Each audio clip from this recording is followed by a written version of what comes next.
আজ তো আমাদের ব্রাইড হচ্ছে সহেলি। তো সহেলিকে অনেক দিন ধরে আমি চিনি। ও আজকে আমাকে বলবে যে ওর ব্রাইডাল লুক কেমন পছন্দ, বলো একটু কি চাও। দিদি, আপনাকে নতুন করে আর কি বলবো। আপনি তো জানেন আমি প্রথম যেদিন থেকে পার্লারের কাজ শুরু করেছি, ওয়ান ডে থেকে আপনার কাছে এসেছি। এবং আমি আশা রাখছি আমি যেমন চাই সিম্পল এলিগ্যান্ট একটা লুক, সেই রকম আপনি আমাকে করে দেবেন। আমি তো সব সার্ভিসই এখানে করি আপনার কাছে, এবং ইমপ্রুভও হয়েছে আমার অনেক। আমার স্কিন নেই, আমি বলছি আমি অনেক সমস্যার মধ্যে ছিলাম, কিন্তু এখন যেই দেখে কি করে ভালো হলো রে সয়েলি, অনেকেই জিজ্ঞাসা করে। সেটা কিন্তু এখান থেকেই আমি পেয়েছি। তো আজকেও সার্ভিস নিয়ে আমি নিজে আনন্দিত থাকবো, এটাই আর কি।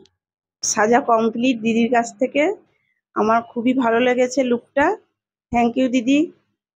আচ্ছা, অন্যরা সবাই কি বলবে দেখি, তুমি খুশি তো? হ্যাঁ, একদম। দেখো ভালো করে ওর লুক ঘুরে যাও। অল দ্য বেস্ট, গিয়ে দেখা হবে।